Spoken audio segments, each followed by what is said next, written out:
Aloha and welcome to Island Connections. I'm Ibrahim Aoude. Rhythmic Chaos, Migrants and the Indigenous, our topic for today.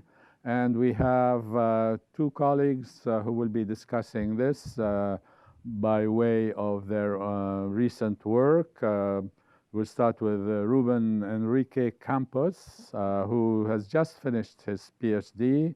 Interesting in Mexico, Word to Desmadre.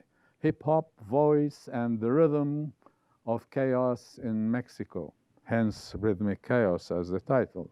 And also Mānoa, in UHManoa, we also have Monisha Gupta, and she is a professor of ethnic studies and women's studies, joint appointment. And she's working on a book, Settling Migration, Migrant Organizing in an Era of Displacement and Dispossession. So these are the titles that we would be talking about, and they would take us to other areas of interest in terms of migration, settlers, settler colonialism, and the indigenous, because these are things that are really important, especially at a time when we have like real world crises, and we can bring examples from around the world as well. Obviously Mexico, or Mexico, you know, and India and other places as well, maybe Middle East as well. So Ruben, tell me something about the development of your career, and you got the PhD recently, and congratulations again, you know, on the air for that, for doing so. And you have been a real scholar, and we have, you know, followed your career over the past, I don't know how many years, 6, 7 years, etc. So please tell us something about that development, and then about your dissertation topic, and then we go from there. All right. So I came here in 2009, came here to Hawaii in 2009 to study hip hop. And I looked at kind of the local scene. And I still am part of that research. I'm still conducting that research more as, I guess, a member of the hip hop scene, as much as a kind of outside researcher. But then somehow I got involved with ethnic studies, and I started getting interested in more kind of larger research. And so I turned my attention on Mexico, which is where my grandfather was from, and grandmother as well, different part though. And that's when I decided to do my own research on hip hop, but in Mexico. And if you want, I can talk more about the details of all the research. And then, of course, when I come back from Mexico after my research, I reinvest myself in the local hip-hop scene, working with indigenous artists, and I think that'll probably be more of the connection that we're able to make here today than specifically my research in Mexico. But, of course, Mexico was a very enlightening time. Ethnographic fieldwork is the basis of my research. So I went to Mexico, and I got in trouble in a lot of streets and alleys, running around with hip hop artists, and you know, doing what hip hop artists do, with all the fun that entails, but then also with all the serious work that entails. So what I found there was really the way in which artists form their voice, the way they come to speak for the city, is through this very process that's very similar to ethnography, through participant observation in the streets. So to become an artist in the hip hop scene, one has to really invest themselves in being in the streets, moving through the streets, reflecting the streets through sound, understanding how different people in different parts of the city really think alike or come together and think differently. And so the artists that I was working with there, which ranged from very young 17-year-olds who were just entering into the scene and really learning how to use the transportation system, to older artists, MC Luca, for instance, he was the oldest one there that I ran around with, still kind of committing themselves to being in the streets, dealing with everything that, you know, like I said, running around, getting into trouble.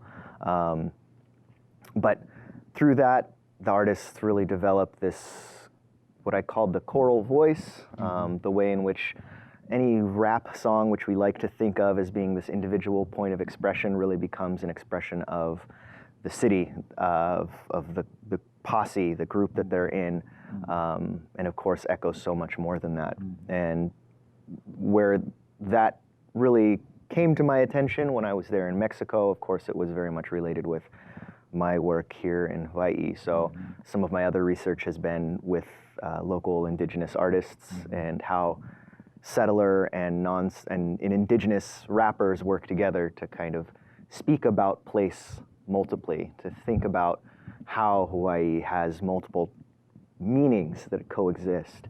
And so, yeah, it's the general outline of my research. Yeah. Well, wonderful. So you had really a wonderful and intriguing anthropological experience, I guess, or a trajectory, you know, in Mexico, etc. And you connected between Mexico and the local scene here in terms of hip hop, and maybe much more than hip hop as well, right? Yeah. We will talk more about that later on, and we will show some of the work, that you have done or you've been part of, etc. So, Monisha, how goes it with your research? Because you're still writing. You know, in listening to Ruben and him reflecting on his journey to his dissertation, I was sort of provoked to think about my journey to this project, and it has had many tentacles. So one thing that graduate students should, you know, feel, you know, good about is that you can work on multiple projects at the same time, and maybe some of it is coming out of your main project, and others of it, you know, is more thinking, newer thinking, right? So in 2006, millions of people took the streets to fight for immigrant rights, and I was in Hawaii looking at this huge surge and, you know, just being amazed, because in my time in the United States, I'd never seen this kind of energy and visibility of migrants, you know, regardless of documentation. And so and that was right around the time when my first book came out in print. And, you know, thinking about, okay, what will be my next project? So when I got my sabbatical in 2009, I decided to go to LA, which was a city I'd never, ever done any work in. And very fortunately, thanks to the kinds of connections that I had made, and one of them was a good friend of the Ethnic Studies Department, Mary Danico. She put me in touch with some key activists in the area, because at that time, if you remember, there was a lot of energy around immigration reform. And what I realized on, you know, arriving in LA is that there are a lot of rifts in the movement around, you know, how to approach the predicament that migrants are facing.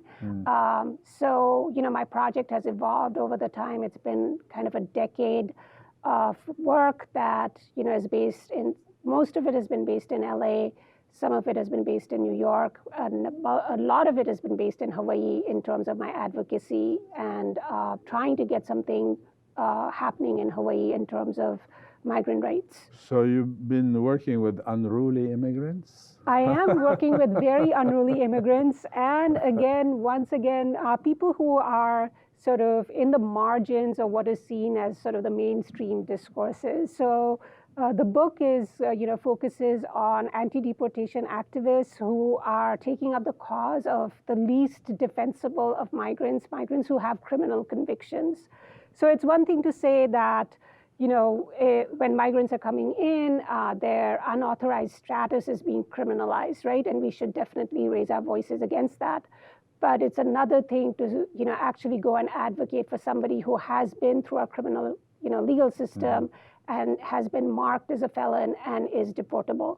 So, you know, my project over time is now focusing on how these immigrant activists are actually learning how the criminal legal system works and the kinds of intersections that they are developing, intersectional understanding between the way in which immigration enforcement is working and the way in which law enforcement is working. And of course, it is the Black and brown people, the youth, LGBTQ plus, who are in the front lines of this kind of enforcement and, deportation. So, they are very unruly. Yeah, because I remember your book. Yes. Yeah. So what was the whole title of the first book? It was Unruly Immigrants, South Asian, Transnational Rights of South Asians of the United States. Yeah. I forget what the subtitle is. But that's why I know Unruly Immigrants. That's why I brought it up. But the other thing, you did some work, not in Mexico, but about Mexican migrants in Hawaii, right? Yes. So could you tell us about it? Because I can see there are a lot of intersectionality between your work, although you didn't deal with hip hop, but the whole thing is chaotic, right? Okay. Yeah.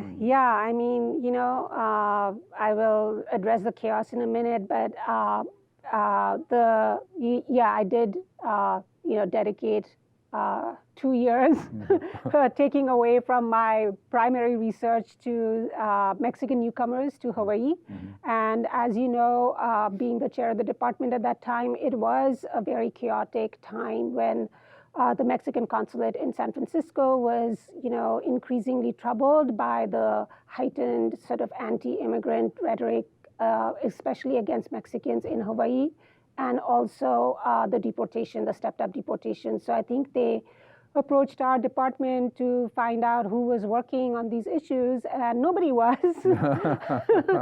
And so it was very fortunate that you kind of, directed them to me, and then we developed a project. And this is, again, like a testament to our department in terms of, being very open to, drawing people into projects and, sort of really supporting our work in our local context. I think that a lot of good things came out of that project. Of course, the research, which, is one of the few studies that we have, along with Rudy Guevara's study more broadly on Latinos.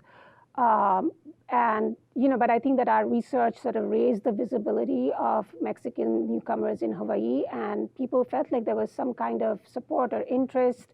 And if you remember, that sort of, built up to, students at the university organizing to get in-state tuition for undocumented students, because we found so many, people who were, wanting to send their children to get access affordable education in higher education. I think that we really sort of started to mobilize around immigration issues here in really, excellent ways. And to, sort of deal with that chaos that deportation causes, because, the island nature of our state, our occupied Hawaii, is very, it's very disruptive for migrants. So if somebody is, caught and deported, they'll be brought to Oahu, but their family members might be on Maui or might be on Hawaii Island. And for them to get in touch with their loved one and to arrange to pay bail, because they themselves may be undocumented and therefore would not be able to, sort of come to Honolulu. All of these issues we uncovered, and unfortunately, there hasn't been much movement on part of the state, even though we had a lot of recommendations for the state. And I was just thinking that we should just pick that back up in this election year. Yeah. We're going to talk about your work with the ACLU locally, in the islands, regarding that kind of a particular issue. But Ruben, back to you again. Regarding the hip-hop scene, how would you connect between the hip-hop scene and, Mexico City, right? Yeah. And here, you might want to show us, snippets of a video or something, Sure. comment on it, etc. So up to you how you want to proceed, but Sure. enlighten us. Well, I think what's what's amazing about hip hop is, you know, it can be anything and it can be everything. Those of us who study hip hop are always able to find something interesting or some way in which the hip hop scene, the artists there, are speaking to either just life, right? As I said, artists come about their knowledge much like ethnographers do, and as ethnographers they study everything, so they rap about everything. As a scholar, of course, and as one that's, you know, interested in politics and power, there's always an artist that I can look to find somebody saying something important in that regard, right? Something politically oriented. So that's been only part of what my research is, but one of the artists that I think highlights that, at least in Mexico, and then if I may show two videos, sure. that speaks about both of these issues and how we might think of hip hop as kind of giving voice to some of these struggles, to kind of the confusion, the chaos that you're referring to, but allowing us to put it into something understandable. That's important because one of the things, like we have courses, hip hop, you know, that use hip hop to convey certain concepts, theories, and so forth. And students really like it, and you have been involved with that too. Yeah, right? yeah. So that's would be a good commentary to see the relationship between what's happening in Mexico City and here. Yeah. Yeah. So you have that. Yeah. one? Let me pull this up here. Yeah, So. Right. Okay. So currently, as you know, the Kia'i are protecting the Mānoa. Yeah. And there are hip hop artists up there that have really dedicated themselves, their bodies, to protecting the Aina from. Tell us something about the Kia'i, or why don't you tell us something while he's preparing about the Kia'i protecting the Aina, and because there are hip hop artists up there, dealing with the Mauna Kea particular while he pushes it. I think, the reason why we have genres like hip hop, right, in our curriculum is because there is a very deep connection between culture and social movements. And I think that, I see it a lot in my own work, where especially, because I've been tracking this movement for so long, as undocumented youth are sort of coming out into the open, right? No longer afraid, no longer wanting to be in the shadow. So, they have used art, so poster making, music making, video making, all forms of storytelling, in order to sort of convey their message in the broadest possible way and in the most accessible way. So with the Kia'i too, I think that, every, if we go to the sort of the website, the Puhuluhulu Puhunua website, we will see videos that are posted for the daily protocol. So, definitely Oli, chanting, hula are very much part of the everyday honoring of Mauna Kea and the coming together of people, but also more contemporary forms that are melding in and expressing, the fierceness with which the Kia'i are protecting Mauna Kea. Yeah, and we've done like at least 3 programs on the Mauna, on Mauna Kea, etc. The last one is Mauna Kea 2020, and it was shown in February. Yeah, so it's interesting. People can go back to Island Connections, Mauna Kea, Mauna Kea 2020, and look at those ones. So, Ruben, you are ready. Yeah. Okay. So this is one of ethnic studies students who was on the Mauna for quite some time, Pumahana Howard. She's an up-and-coming rapper, but a long-time incredible student, and it's really amazing to see her develop her voice in blending some of the aesthetics of hip-hop, but also with Oli, right? Yeah, so Oli meaning chant, yeah.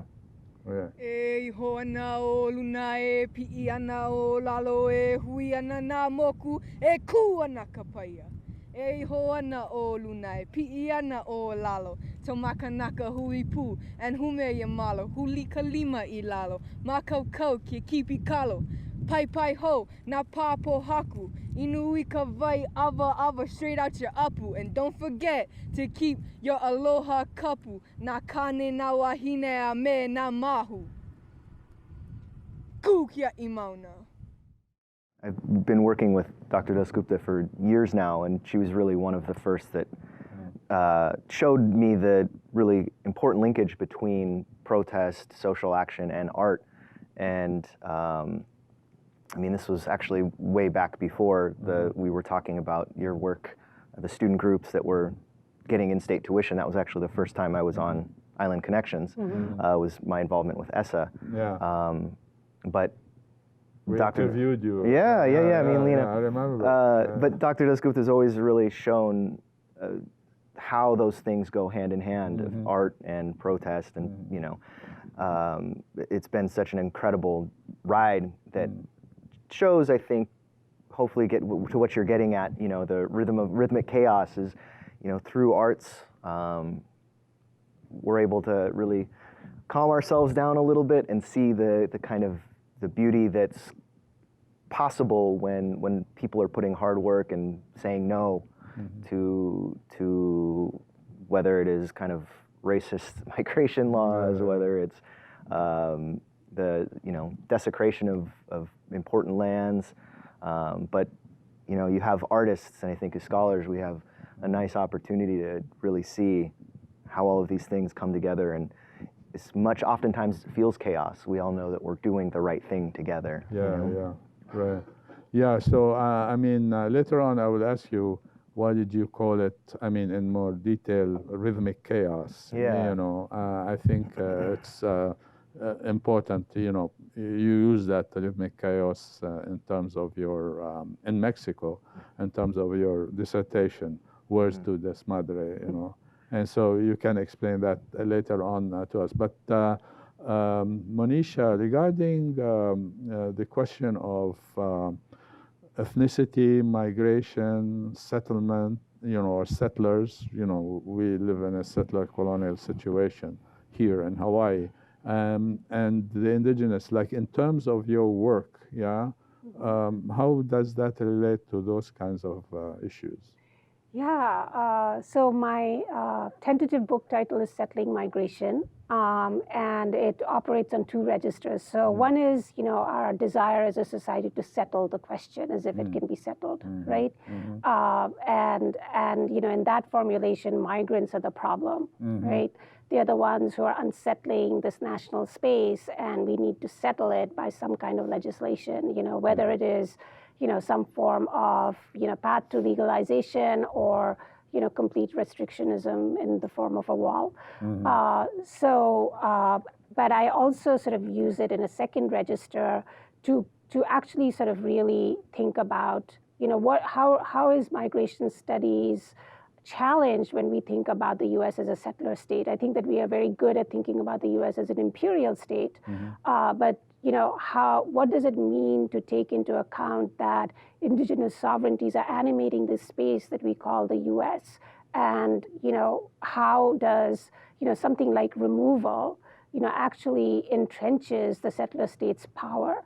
So in many ways, you know, it might seem counterintuitive because removal is actually removing the opposite of settling. And that's why, you know, I'm less interested in questions of who is a settler and who is not, and more interested in settler colonialism as a process where more and more land is taken, more and more regulations are, you know, put into place as to who can settle and who cannot.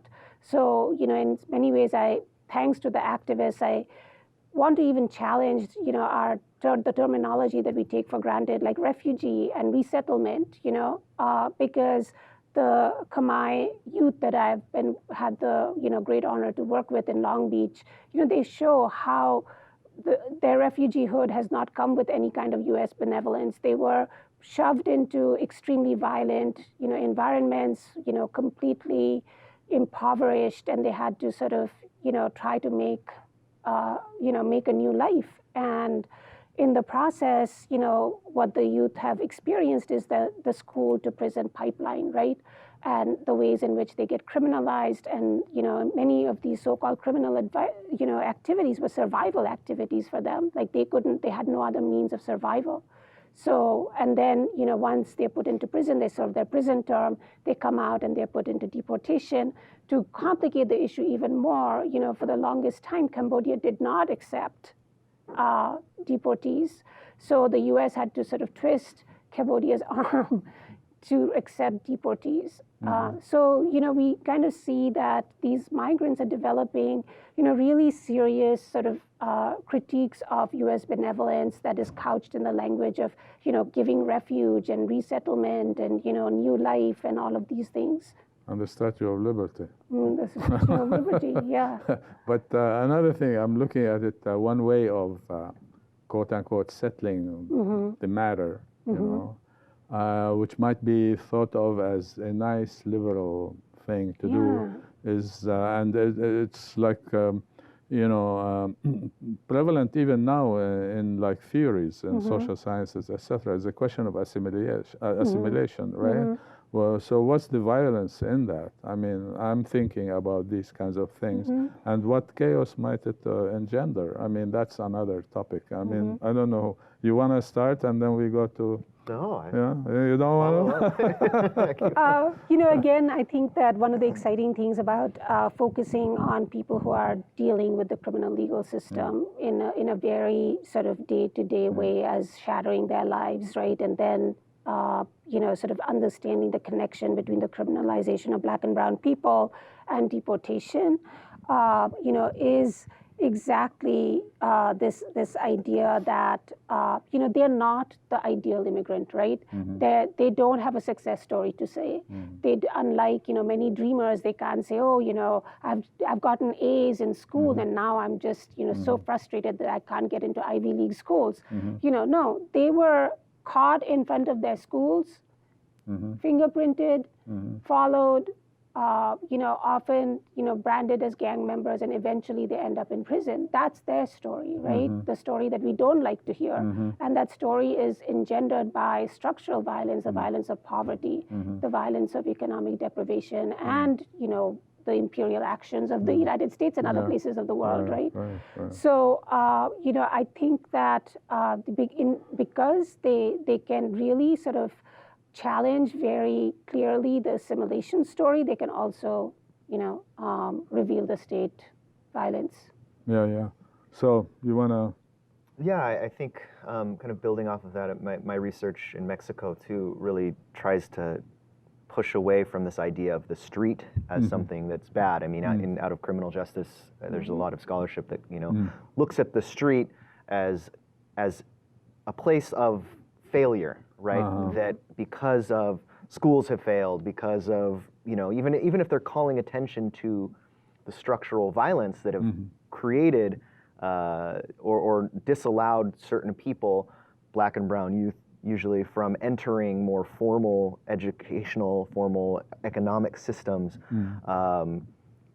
it positions the street as something that's negative, right? As a place where of failure, right? And so the people that are there then become a reflection of that supposed failure, correct? So word to desmadre is a kind of chaos in Mexico, right?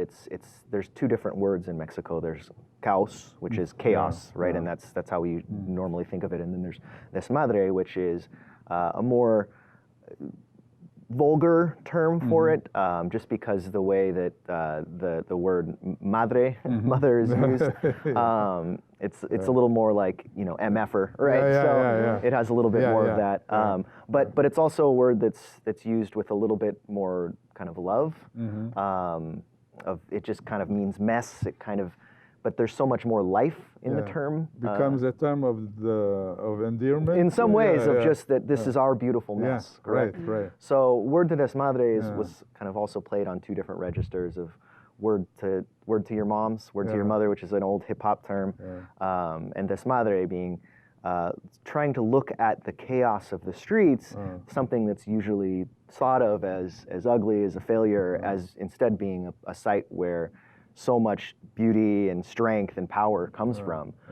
Instead of something that needs to be diminished or controlled, something that needs to be kind of built up and respected and for the artists and for the people that are there.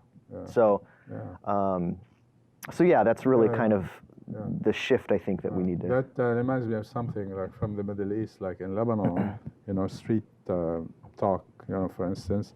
If you like your friend and you cuss him lightly, that's a term of endearment. I'm not kidding, but it's only street kind. Stuff. But the street emerges as something else rather than other than what like the elite might think about the street and the people on the street, etc. Okay. Yeah, I have experience in that in Lebanon, like as I was growing up. But Monisha, you wanted to say something about the question of chaos that you mentioned while Ruben selects another. Sure. I mean, just building on what we were talking before about, chaos is the opposite of settling something, right? Because then you have resolved stuff, right? And I just want to sort of mention, because this is something that I have also learned through you and as a result of, people who are doing work on Palestine on our campus, I think that their scholarship and their activism has been really eye-opening in terms of how to think about settlement, right? Like settlement as a site of power and land grab and dispossession. So, in many ways, I'm sort of trying to think through the differences between dispossession and displacement, and the ways in which now migrant activists have started to kind of move away from those kinds of slogans that we used to shout, we are all migrants, and it's like, actually we are not. We have indigenous. Yeah, and I think that there is an increasing awareness in certain sectors of the migrant rights movement that acknowledges the claims of indigenous people and is looking at their relationship to it. And even in Mexico, one of the things that came up a lot in our research was, we had indigenous as one of our categories of identification, and we were scolded by many of the older sort of, Chicanx, people saying that there is no indigenous in Mexico. Yeah. And that is exactly the erasure of Mexican people, of indigenous people in Mexico. And this idea that we've all sort of melted into, La Raza. Right. So, I would love to hear what. I just want to interject something and then continue with that about indigeneity in Mexico. At some point, like 10 years ago or so, the Zapatistas, were there, and for a short while at least, they were the leaders of the democratic revolution that went nowhere in Mexico, so how the indigenous, in their own like imaginary and so on, they can become the leaders of reform or revolutionary reform or whatever, if that is a term. And that other forces within Mexico recognize them as the leaders.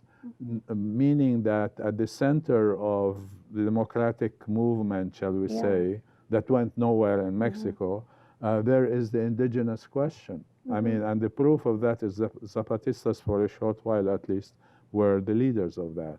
So, what did you find there? Have you met any Zapatistas there? Yeah, actually, Zapatistas are rappers, right? And the Zapatistas still.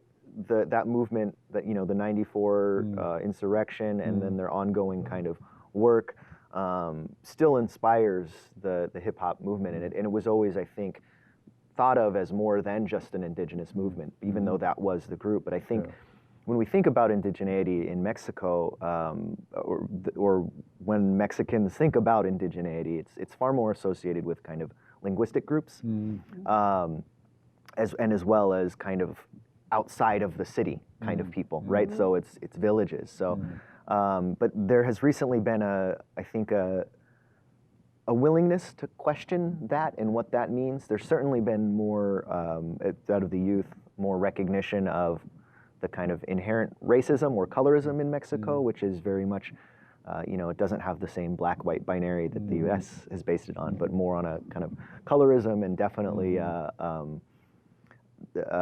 rejection or a kind of protest against the older policies of indigenismo, which were far more assimilationist and a part of that. But I think the exciting thing about all of our conversations right now is the within all this kind of chaos, we are having a lot of interesting collaborations between groups. So if I can segue to a video here that I think pulls a lot of this, what we were talking about together. There's an Indigenous rapper here, Punahele, who has been up and coming speaking about Indigenous issues, Aloha Aina hip hop. But he's also taken a very pro-Palestinian stance and actually went to Palestine and worked with Palestinian youth. And you know, if I can show one of his videos that I think highlights, it's called Balcony Views, but I think it might help us think about the ways in which we see, right? Whether we're seeing down on or seeing up from he's the street. from the west, west of Oahu, Yeah, he's from Makaha. Yeah, I've seen him before. Yeah. Just a young youth chasing balcony views, and I can't lose because I got determination. I promise Makaha that we're gonna make it. Starting from the bottom, you see us running up, you see us gunning up because we're coming up. My hood got mana, my hood stay part of all the barrel crabs. Goddamn, my armors out the way or get run over. Man, no sober, Hawaiians taking over. Born and raised Hawaiian, rooted like the Carlo. Big boy hunting, big wave dropping. Check my bloodline, always return to bite. I'm trying to take the HR to higher heights. I've seen so many lives ruined by ice. It took my pop's life when I was just 9. I feel a sudden rush every time I rhyme. I see the fire burning in the children's eyes. In due time, watch it ignite. Knowledge is power, we soon shall thrive. Yeah, there you go. Yeah, I just want to say a quick thing, like on the Mauna, talking about Palestine, for instance. There were Palestinians went up to the Mauna. You know, when was it? A month ago or something, or 2 months? No, more, like November. 3-4 months ago. And was interesting. They were like greeted warmly, etc. And they found that there was a Palestinian flag on the Mauna. Already the indigenous activists, at least, you know, recognized Palestine and the struggle of the Palestinian people as an indigenous struggle, etc.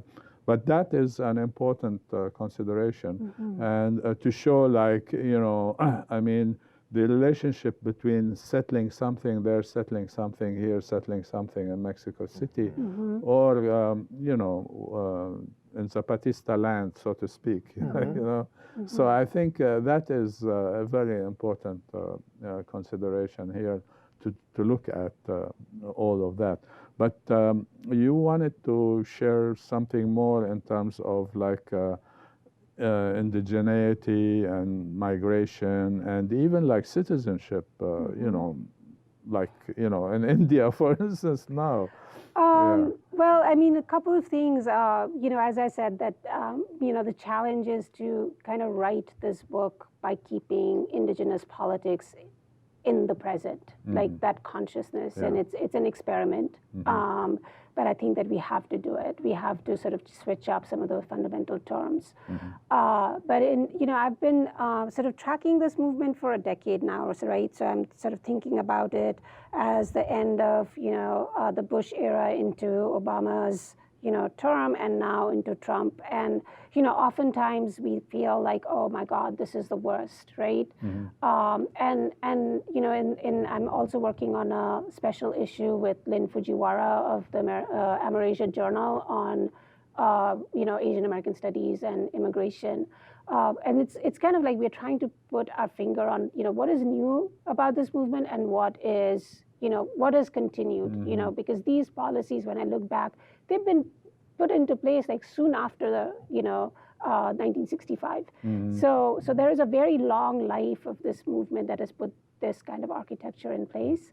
But at the same time, I think the rise of fascism is really troubling. And when I look at Trump, or when I look at my own context in my own national context in India, the ways in which Modi came to power, having rehearsed genocide He's against the prime Muslim minister people. now, yeah. Right. Narendra Modi, having had rehearsed genocide against Muslims in Gujarat. Now he's doing it here. Now he's emboldened enough to do it here, and people like Trump go there and just sort of amplify this message and this hatred. And there is, I think that we have to make better sense of the rise of fascism in these new sites. And even with Mexico, with the new president, I had so much hope. But he's constrained. I mean, he is with very much constrained. Yeah, with the state, actually, yeah. Because even if you win, and you're a progressive president, the same thing happening in Tunisia, progressive president, but he's constrained by, all other state institutions that he had no power over, similar. Yeah. So that is, an interesting thing. But, what I wanted to also introduce into the equation, it's not an equation, but, talk about it as such.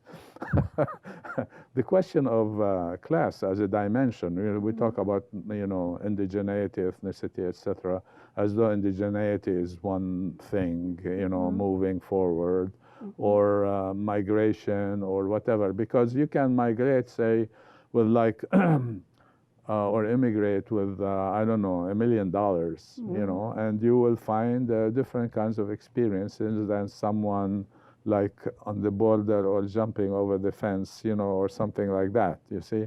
So could you comment, in your work over time, not necessarily only in this new one that you're still working, the relationship between ethnicity, race, class, and the rest of it, gender.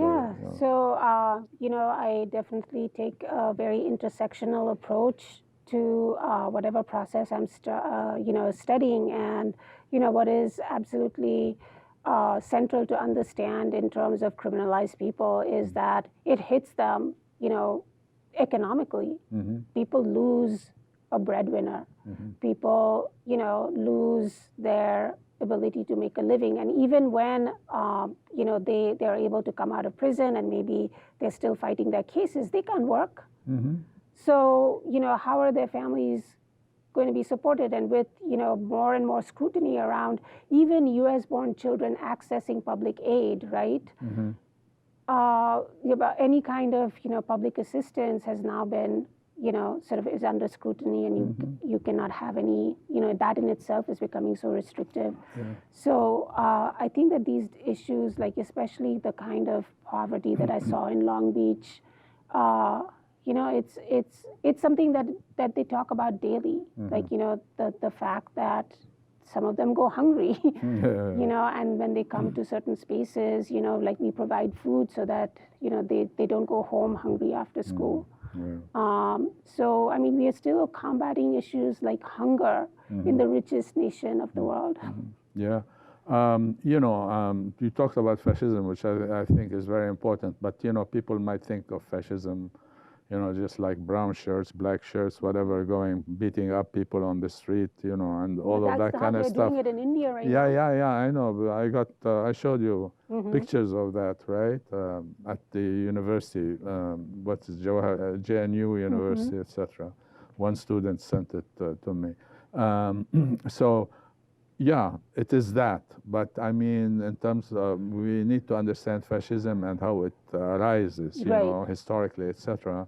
And if you want to talk about it as fascism or neo-fascism, since we are in the 21st century, that doesn't matter really to me. But the question is what it is. What is fascism, and when does it arise, and what's the relationship between that and the crisis of capitalism, global capitalism? Now, these are very important things, and we see them right now happening. And we have a recent experience with the global financial crisis, right, of 2007-8, and it went up, and most of the world hasn't really recovered from it, and on top of that, we have other kind of problems right now. So, how would you explain that? You know, obviously, you know, sort of the sort of inequality in wealth and income has been globalized to an extent that is pretty stunning.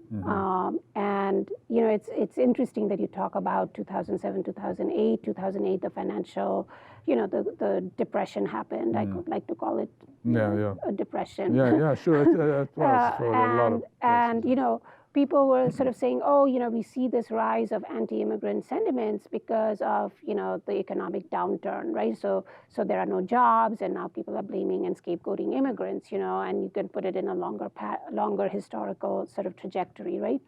But today we are seeing apparently the economy is doing just fine, right? And today we are seeing a huge wave of white nativism. So in fact, you know, like the economic downturn itself cannot explain, you know, this kind of like complete like animosity and hostility against immigrants. And what we see is, you know, despite sort of the economic recovery, the wealth gap and the income gap has not reduced. Real wages are stagnant. People are getting more and more stretched and strapped every day. So and how that particular sort of distress then gets, you know, sort of nationalized and ethnicized, right? So it is the Muslims to blame, or it is, you know, the immigrants to blame, that these people who are, you know, sort of wrecking the economy. Yeah. And you know, like there's a specific definition of what fascism is actually. It's the merger of the corporations and the state at a time of crisis, you know, and more unemployment or hidden unemployment, or people making like $50 before, now they make like $20 an hour, you know, and all of that kind of stuff, and more homeless, etc. I mean, the whole problem within the system of what we might call, you know, neoliberal kind of situation. So what did you find in Mexico about that? That was a startling experience. I worked in the financial district teaching English. Right. And so they built this brand new, brand new financial district. It's huge. The amount of money to see these giant buildings and these kind like Makati in Manila. Yeah, it was incredible. The feeling of the street, the kind of emptiness of it, the surveillance of the place was just incredible. And then to go from that place, which was, you know, the height of Mexico's, it's a very wealthy place. I mean, really, it is. It is the people that are living there constantly think of themselves and talk about themselves as living in the third world, but it's also a very, very wealthy state, right?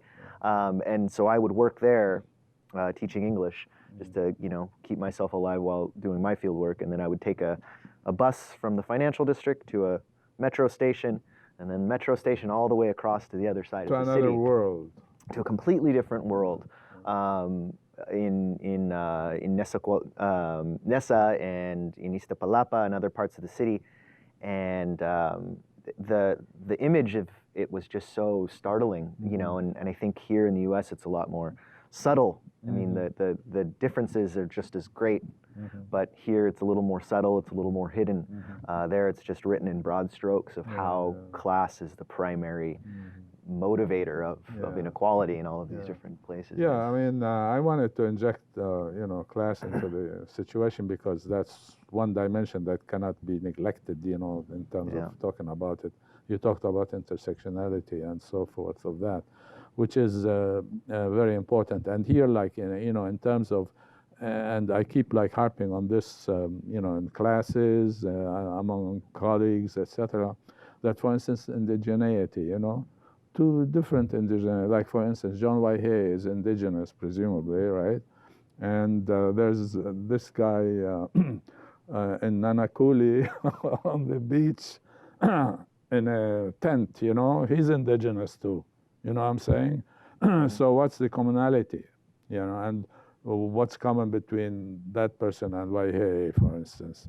Is it more than the commonality of Waihe with another like white guy who's a multimillionaire here in Hawaii? You know, I mean, it seems to me there's more commonality between Waihe and that guy than with the guy in Waianae, or Nanakule, yeah? So that's why I thought it is important for people who are active in the movement, whatever movement it might be, etc., to be cognizant of the question of class and not just like dismiss it because we are all whatever, I think we are all Mexicans or Chicanos or, Yeah, what do you think No, of I that? just think that the good news is that I think people, that's why we call them riffs, right? Absolutely, yeah. Folks who are recognizing that, that But you there got to are be these conscious kinds of those rifts as these differences, right? Yeah. I mean, even in my terminology, I'm calling it rifts, but actually it is a recognition of these kinds of differences, right? That we have to work across these differences rather than sort of, say, oh, we are united because of one label, like, whether it's a particular ethnic identity or, indigeneity or whatever it is. And, I mean, my new project is actually, because of that, I'm not working on South Asians anymore. It's like the part of the movement I'm looking at is very, very multi-ethnic, and that's because that's the nature of the movement. Yeah. And we are talking about people who don't have jobs, who are legally forbidden to have jobs and be able to support themselves and their families. So I mean, when I talk about poverty, it's very real. Yeah. And would you want to say something about this book or something? Oh, yeah, sure. I will show it while you tell me something about it or tell us all about it, I'll put it right here. So this is a new book that has been edited by Gail Nomura and Shirley Hune.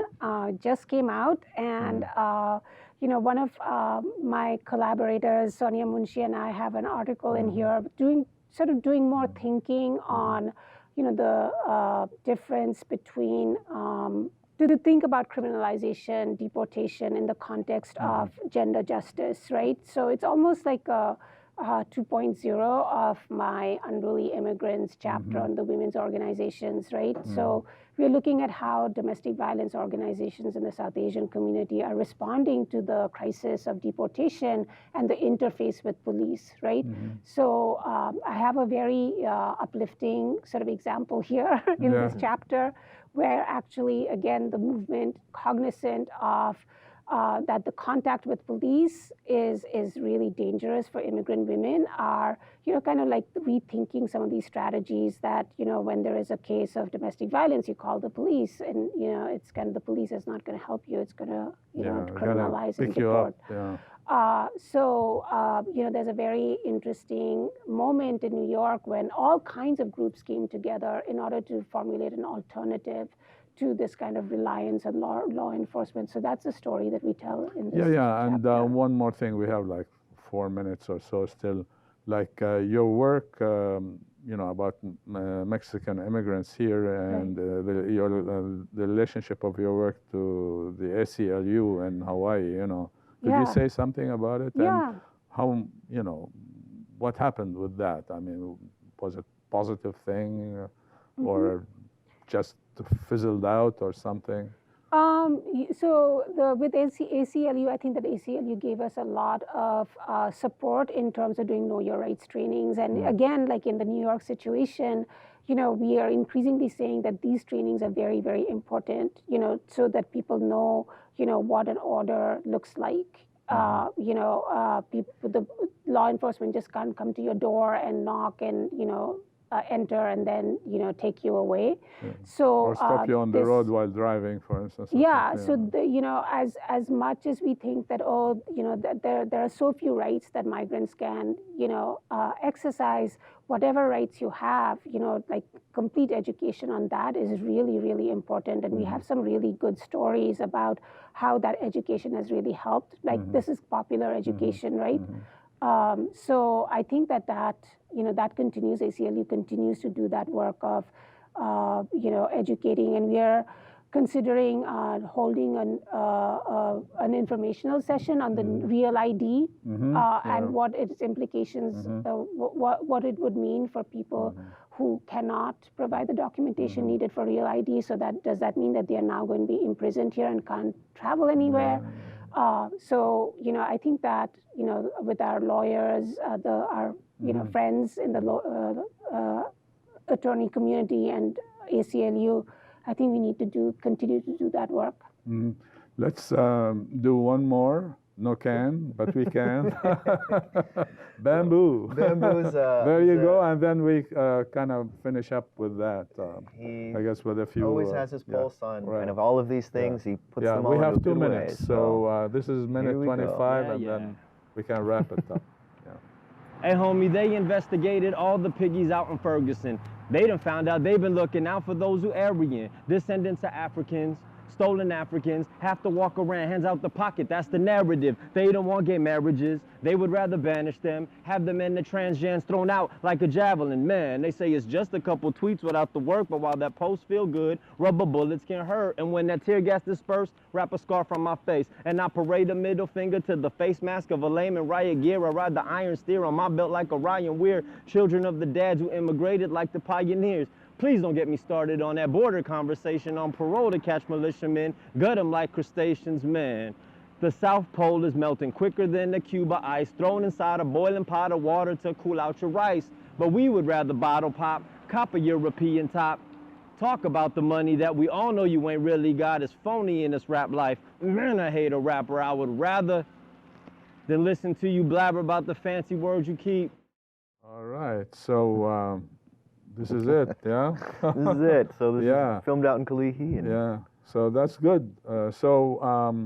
Any quick comments on that? No, I mean, I think just we have to keep our finger on the pulse of these things. We have to know about these things. Do listen to good hip hop, good rap music. Get it. It has a lot of political messages. It right does, there. yeah. And some of the problems that we face, like, climate change and the rest of it. So I think we're almost flat out of time. So any quick comment? Yeah, I just wanted to say that, I mean, yes, we write and we, do all this sort of academic intellectual work, but underneath that is a lot of other work that we do. So I hope your audiences sort of understand that we're out in the community, out doing a lot of difficult work and bringing it back into the academy. Okay, thank you. We're flat out of time now. Thank you. Thank you very much for coming over and sharing your knowledge with us. And mahalo nui loa, and see you next month. Aloha.